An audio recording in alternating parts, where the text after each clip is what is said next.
दोस्तों नमस्ते, मैं सुशील कुलकर्णी। आप देख रहे हैं एनालाइजर न्यूज।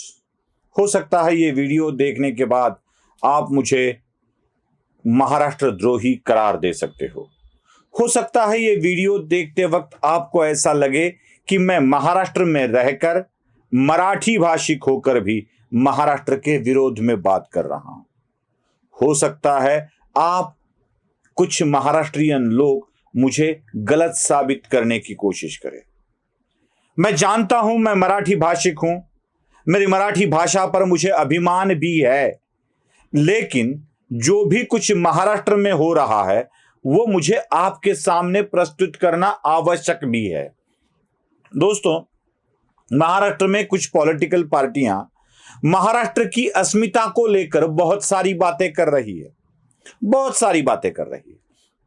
मतलब कर्नाटक महाराष्ट्र सीमावाद पर चर्चा हो रही है, साथ ही साथ में गुजरात महाराष्ट्र के प्रोजेक्ट ले जा रहा है, इसके ऊपर भी बात हो रही है। मुंबई को महाराष्ट्र से अलग करने की साजिश रची जा रही है, ऐसे भी आरोप हो रहे हैं। लेकिन मेरे कुछ सवाल देश के राजनीतिक पार्टियों से है, महाराष्ट्र की राजनीतिक पार्टियों से है। मुंबई को तोड़ने की साजिश आखिरकार कौन रहा है?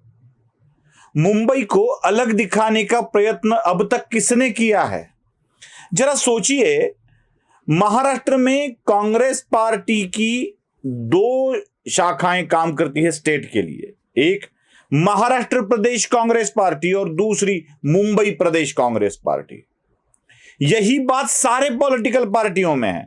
मतलब राष्ट्रवादी कांग्रेस की मुंबई प्रदेश की अलग शाखा है, महाराष्ट्र प्रदेश की अलग शाखा है। भारतीय जनता पार्टी की मुंबई प्रदेश की अलग शाखा है, महाराष्ट्र प्रदेश की अलग शाखा है। मतलब वही रुतबा, वही अधिकार उन व्यक्तियों को मिलते हैं जो मुंबई के अध्यक्ष है। मतलब मुंबई का एक अलग दर्जा आपने पॉलिटिकल पार्टियों में भी रखा है। दोस्तों, सिर्फ राजनीतिक दल के लेवल पर नहीं है, स्तर पर नहीं है, और भी कुछ है। पूरे महाराष्ट्र में बीएसएनएल लैंडलाइन एवं मोबाइल की सुविधा पर देता है, तो मुंबई में एमटीएनएल है। बीएसएनएल का सेल्वन इंटरनेट चलता है, सेल्वन का नेटवर्क चलता है, वहां पे डॉल्फिन का नेटवर्क चलता है। महाराष्ट्र गोवा को तो जोड़ देते हो, लेकिन मुंबई को अलग रख लेते हो, यह क्या बात हुई?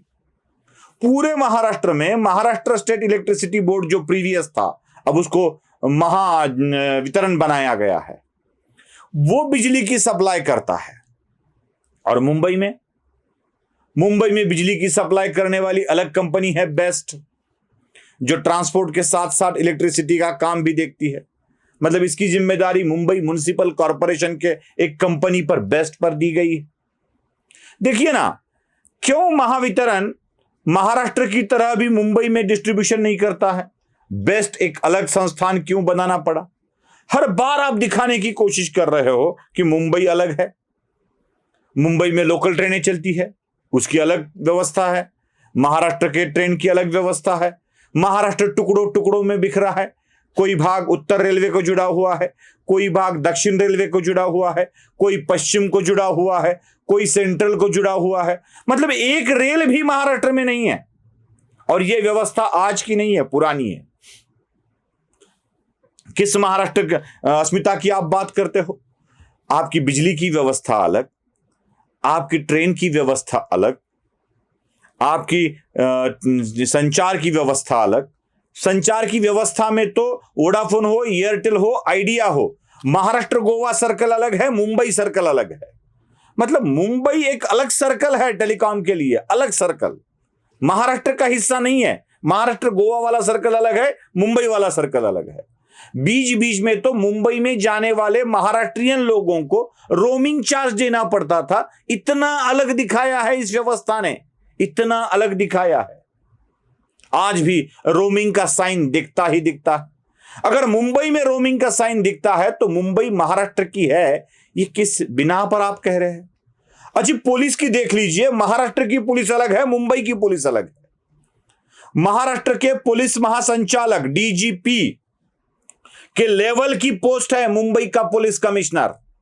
मतलब महाराष्ट्र का डीजीपी मुंबई का पुलिस कमिश्नर बन सकता है, मुंबई का पुलिस कमिश्नर महाराष्ट्र का डीजीपी बन सकता है, पुणे का कमिश्नर डीजीपी नहीं बन सकता, उसको प्रमोट करना पड़ता है, वो लेवल का पोस्ट नहीं है। मतलब आप मुंबई के पुलिस कमिश्नर को महाराष्ट्र के डीजीपी लेवल पर ले जाते हो, फिर से अलग दिखाने की कोशिश है। किस मराठी अस्मिता की बात कर रहे हो आप? एडमिनिस्ट्रेटिव लेवल पे आपने मुंबई को अलग रखा है, पॉलिटिकल स्ट्रक्चर में आपने मुंबई को अलग रखा है, और बात करते हैं मुंबई महाराष्ट्र की। महाराष्ट्र के लोगों के कितने विवाद कितने राज्यों के साथ है, जरा सोचिए, कितने राज्यों के साथ विवाद है। इतने विवाद तो किन्हीं राज्यों में नहीं होंगे। वहां हिमाचल और पंजाब एक ही कैपिटल स्टेट बहुत देर तक चलाते रहे, हैदराबाद भी तेलंगाना और आंध्र प्रदेश का कैपिटल बहुत देर तक रहा, एक कैपिटल लोग शेयर कर लेते हैं। ऐसे विवाद तो पंजाब हिमाचल, पंजाब हरियाणा, हरियाणा हिमाचल, कश्मीर हिमाचल में नहीं है, उत्तर प्रदेश उत्तराखंड में नहीं है, बिहार झारखंड में नहीं है, मध्य प्रदेश छत्तीसगढ़ में नहीं है। मैं इन राज्यों की बात इसलिए कर रहा हूं कि ये राज्य अलग हुए हैं अपने राज्यों से। तो महाराष्ट्र में ही इतने विवाद क्यों हैं? कहां कहां है विवाद?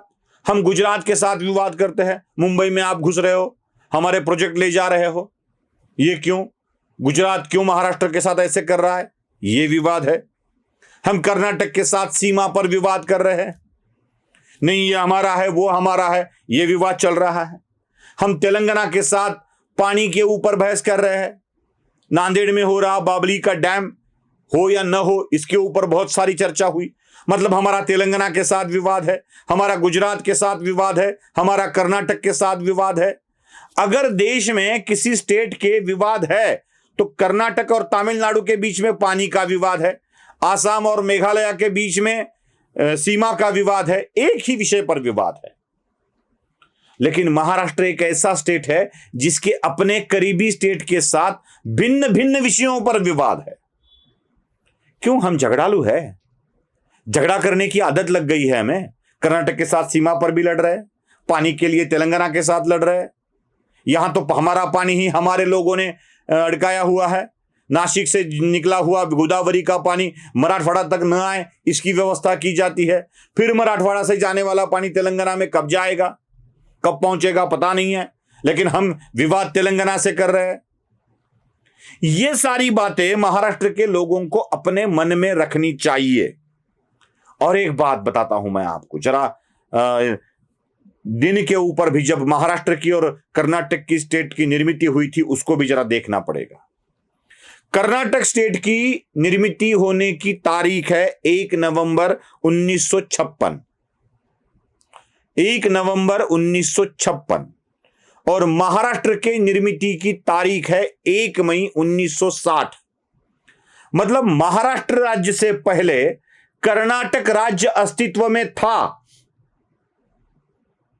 मतलब जो कुछ भी हमने लिया है वो अन्य अन्य क्षेत्रों से लिया है, मध्य भारत से विदर्भ लिया है, तेलंगाना से लगकर जो राज्य था हैदराबाद वाला निजाम वाला उसके स्टेट से मराठवाड़ा लिया है, ये मराठी भाषिकों को इकट्ठा करके लिया है। वैसे ही तेलंगाना का पार्ट ही है 8 डिस्ट्रिक्ट जो अब क्या है, पहले 5 ही थे अब 8 बन गए हैं, वो तेलंगाना के पार्ट ही है।